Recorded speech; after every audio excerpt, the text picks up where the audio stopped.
Olá, caros e queridos alunos, sejam todos bem-vindos a mais um conteúdo do Laboratório de Prática Jurídica 1, onde nós comentaremos hoje sobre a questão da modificação de competência. Peço para que vocês tenham em mãos o Código de Processo Civil para que vocês possam acompanhar a partir do artigo 42 do novo Código de Processo Civil. Lá nós temos então a distribuição dessa competência e a possibilidade da sua modificação e até mesmo quando ocorre um conflito de competência. Então, a partir deste capítulo, nós teremos uma noção então de onde devemos distribuir a nossa ação, quando uma ação ela é distribuída erroneamente, qual é o papel da parte contrária num primeiro momento processual, o que acontece se essa parte contrária ela não manifesta nada em preliminar, num primeiro momento processual. Então, tudo isso nós vamos comentar a partir da aula de hoje, tá bem? Então, peço para que vocês, então, abram o Código de Processo Civil e vão lá até o artigo 42. Eu estou aqui com o Código de Processo Civil na tela e faço também o acompanhamento juntamente com vocês, tá legal? Para que a gente possa, então, ingressar neste conteúdo, é importante nós falarmos primeiramente desta diferença, que existe aí entre a jurisdição e a competência. Nós já falamos várias vezes sobre isso, nosso queridíssimo professor Paulo Tavares também já externou o seu conhecimento sobre isso, mas vale a pena nós falarmos para ingressar neste conteúdo da modificação de competência, tá legal? Então vamos começar a partir deste conceito, a diferença existente aí entre a jurisdição. Nós sabemos que a jurisdição é o poder judiciário que externa então o direito através dos seus atos. Ele tem a obrigação de dizer o direito. Então o Estado, determina que o poder judiciário ele tenha então esta obrigação de dizer o direito à sociedade a fim de trazer uma harmonia social, uma paz social, fazendo com que aquela legislação se aplique na sociedade. Tudo bem? Porém, diante das diversas formas de conflitos que nós temos, diversos temas, que chegam a ter conflito na sociedade, há necessidade desse fracionamento da jurisdição. Então, o que o Poder Judiciário ele deve então realizar? Fracionar então esta jurisdição em diversas competências para que o direito ele possa ser externado de uma forma eficiente, que a pessoa receba aquele seu direito de uma forma efetiva, porque nós sabemos que humanamente é impossível conhecer todas as matérias do direito e conseguir dar o direito àquele que necessita com qualidade, com eficiência. Então, por isso que nós precisamos fracionar esta competência para que o direito ele possa ser dado àquele que necessita de forma rápida e eficaz. Tudo bem? Então, por isso que nós temos a jurisdição, que seria todo este direito sendo dado através do nosso Poder Judiciário em todo o nosso território nacional. E, ao mesmo tempo, nós temos o fracionamento desta jurisdição. Cuidado que a competência não é o limite da jurisdição, e sim o seu fracionamento, onde nós temos, então, esta divisão da jurisdição em diversas competências, a fim de levar, então, o direito de forma efetiva e rápida àquele que necessita. Tudo bem? Tranquilo? Entendido todo este conceito da jurisdição e da competência, nós precisamos também começar a entender esta diferença existente, né, entre a competência absoluta e a competência relativa. É onde nós começamos então a funilar o conhecimento, chegando onde nós queremos. Tá legal? Então, diante desse fracionamento, né, da jurisdição em diversas competências, eu passo a ter então aquilo que é de interesse público e aquilo que é do interesse do particular. Tudo bem?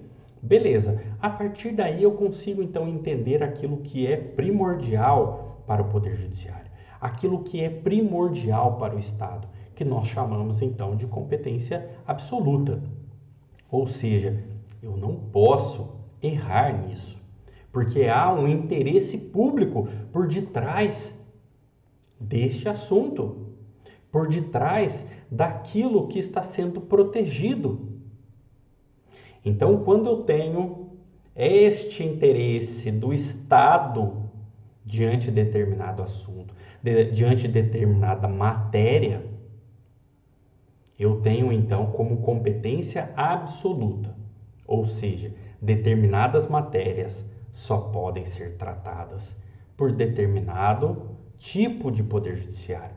Então eu tenho o poder judiciário trabalhista, eu tenho o poder judiciário militar, a competência trabalhista, a competência militar. Tenho a competência eleitoral, civil estadual, civil federal. Então eu tenho cada matéria distribuída para aquele que é competente para processar e julgar aquela matéria. Então isso é absoluto. Isso é absoluto. Eu não posso permitir que um processo trabalhista, ele seja, por exemplo, processado e julgado por um juiz eleitoral. Ele é absolutamente incompetente para julgar aquela matéria. Tudo bem? Então, esta competência absoluta, há um interesse do próprio Estado. Por que há um interesse do próprio Estado? Se eu permito que um juiz eleitoral julgue uma ação trabalhista, eu não estarei cumprindo com aquele papel de levar até a sociedade um direito rápido e efetivo. Estão conseguindo entender? Então, por isso que há uma proteção estatal por detrás disso. Então, há necessidade, então, de um olhar mais delicado, de um olhar mais crítico diante desse determinado assunto. Então, se uma ação trabalhista ela é distribuída erroneamente no juiz eleitoral, eu estou ferindo matéria de ordem pública. O que esse juiz, então, eleitoral, tem por obrigação fazer de ofício? Ele não precisa nem ouvir a parte contrária. De ofício, ele já deve se dizer: sou incompetente para julgar esta matéria. De ofício. Ele tem o dever de dizer, então, que ele é incompetente para julgar determinada matéria. Ô Júnior, mas e se ele de fato comer bola? Ele é um juiz novo e de repente ele comeu bola. Acabou então não falando, não declarando a sua incompetência, mandou citar a parte contrária para apresentar contestação. Será que precluiu o seu direito? Não. A incompetência absoluta ela não tem preclusão. Ela pode ser declarada a qualquer momento. A qualquer momento. Tudo bem? Aí todos aqueles atos que foram decisórios, eles foram decididos por este juiz que é incompetente. Esses atos eles não são reaproveitados pelo juiz competente. Não serão. Tudo bem? Então vamos supor que de fato ele decidiu ali uma tutela de urgência. E aí de repente ele, nossa, eu sou incompetente para julgar isso, eu não posso julgar essa questão. Essa matéria não cabe a mim. E aí caiu a ficha nele, mas ele já tinha decidido aquela tutela. Será que o juiz que é competente, que é o juiz trabalhista, ele irá aproveitar essa decisão? Não. Tudo que foi decidido será considerado então nulo. Tudo bem? Tranquilo? Então, beleza. Vamos falar agora da competência relativa. Apenas para concluir a questão da competência absoluta. Vamos supor que essa questão foi inclusive decidida pelo juiz incompetente.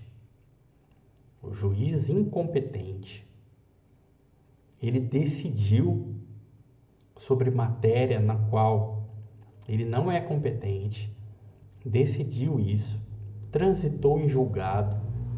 Será que cabe algum recurso para resolver essa questão, para anular este processo? Nós temos a ação rescisória, que nós podemos utilizar dentro do período de 2 anos após o trânsito em julgado. Então, após o trânsito em julgado, esta parte tem então 2 anos para ingressar com a ação rescisória no tribunal, sempre em segunda instância, dizendo então, olha, aquele juiz era incompetente para processar e julgar aquela demanda, e isso aconteceu. O tribunal analisará e julgará pela nulidade. Beleza? Tudo bem? Agora falando um pouco da competência relativa. A competência relativa, ela já não tem isso. Há um interesse das partes diante daquela situação. Exemplo, o valor da causa. Aquilo não traz um prejuízo para o processo. Não há um interesse tão forte por parte do Estado em querer resolver aquele vício processual. Então há uma incompetência mas que ela é relativa. Ela não atinge matéria de ordem pública. E aí, diante dessa situação, a parte contrária, o réu, ele tem por obrigação alegar em sua preliminar de que aquela competência relativa foi atingida. Olha, o valor da causa não está condizente. Então, em preliminar, é o primeiro momento processual. Primeiro momento processual do réu. Ele deve, então, alegar em preliminar a incompetência relativa em razão do valor da causa, por exemplo. E aí, diante disso, o juiz, então, pedirá então para que a parte contrária também se manifeste e ele decidirá corrigindo aquela irregularidade até então apresentada no processo. Ô Júnior, mas e se ele não alega neste primeiro momento processual? O que ocorre é a preclusão. Ele não conseguirá, então, alegar em outro momento processual. Ou seja, aquele juiz que era incompetente, aquela situação que era incompetente, ela se torna competente.